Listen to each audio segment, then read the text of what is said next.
Have you ever met someone who just makes you want to slam your head into the nearest copy of Plato's Republic? Philosophy isn't just about lofty ideas, it's also a guide for spotting the kinds of people who make rational thought impossible. Today, we're diving into the first three archetypes that have made philosophers groan in frustration throughout history. These are the people who twist truth, crush freedom, and live in such denial that even Sartre would need a stiff drink after dealing with them. 1. The manipulator. Picture this: you're in an argument, and no matter what you say, the other person twists your words just enough to make you sound foolish. Congratulations, you've met a modern-day sophist. Back in ancient Greece, Socrates spent his life battling these smooth talkers who cared more about winning debates than uncovering truth. They'd teach you how to argue that the sky was green if it paid well. Plato despised them because they turned philosophy into a cheap sales tactic. Instead of seeking wisdom, they weaponized language to confuse and control. Fast forward to today, and you'll find their descendants in politicians who spin lies into sound bites, marketers who exploit psychological tricks, and that one friend who always gaslights you into apologizing for their mistakes. The lesson? When someone prioritizes persuasion over honesty, it's time to walk away, or hit them with a Socratic "What do you really mean by that?" 2. The tyrant.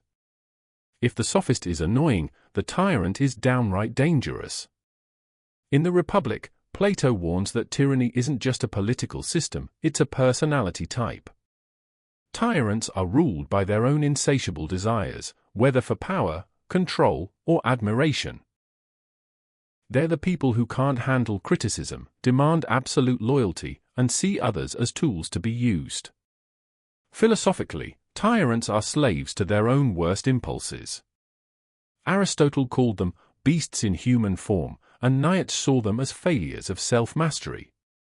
Today, they're the bosses who bully employees, the partners who isolate and manipulate, and the internet trolls who thrive on chaos.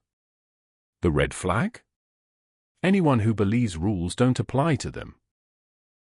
As Plato taught, a soul ruled by appetite rather than reason is a ticking time bomb. 3. The bad faith actor. Ever met someone who's always playing a role? The dutiful employee who secretly hates their job, the people pleaser who resents everyone, or the activist who performs outrage for likes. Jean-Paul Sartre called this bad faith, the lie we tell ourselves to avoid the terrifying freedom of choice. Bad faith actors refuse to take responsibility for their lives.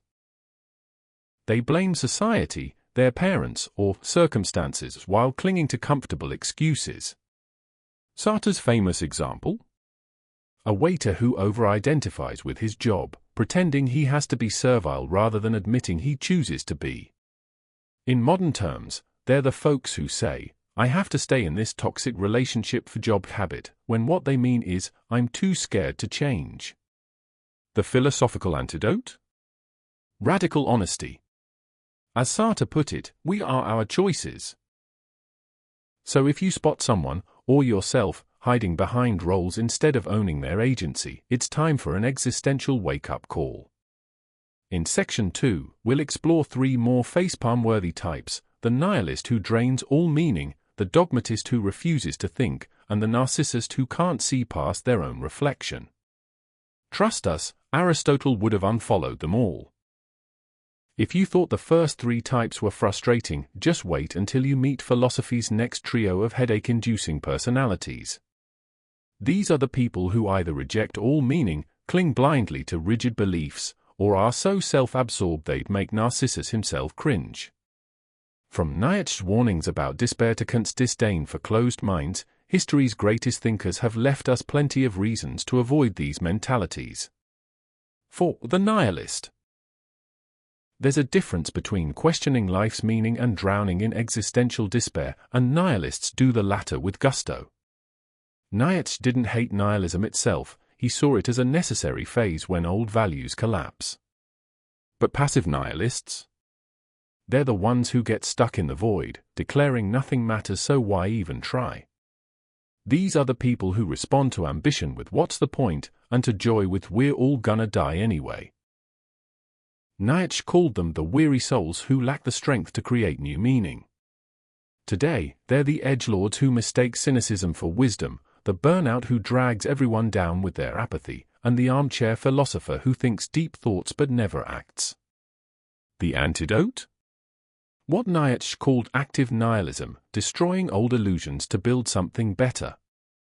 Life has no inherent meaning? Good. That means we get to make our own. 5. The dogmatist. If the nihilist rejects all truth, the dogmatist clings to one version so tightly they'd rather break than bend. Philosophers from Socrates to Karl Popper have warned against this mentality, the kind that treats beliefs as absolute rather than testable. Whether it's religious fundamentalism, political fanaticism, or even scientific rigidity, dogmatists don't ask questions. They already have the answer. Plato's allegory of the cave describes them perfectly. They'd rather stare at shadows than turn toward the light. In modern life, they're the cult leaders who demand blind obedience, the ideologues who twist facts to fit their narrative, and that relative who won't even consider they might be wrong. The danger? As John Stuart Mill argued, unchallenged beliefs become dead dogma. Truth thrives on criticism, so if someone can't handle debate, their truth is probably fragile. 6. The narcissist. Narcissism isn't just a pop-psych term. It's a philosophical failure. Thinkers like Levinas argued that ethics begins by recognizing that other, but narcissists can't see past their own reflection. They're the people who turn every conversation into a monologue, dismiss others' pain as trivial, and view relationships as transactions. Ancient myths warned against this. Narcissus wasted away staring at his image, and Aristotle warned that excessive self-love destroys community. Today, they're the social media influencers who curate a flawless persona, the toxic friend who's always the victim, and the leader who sees people as stepping stones. The red flag?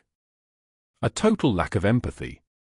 As philosopher Martin Buber put it, narcissists treat others as its rather than thous, objects to use, not humans to connect with.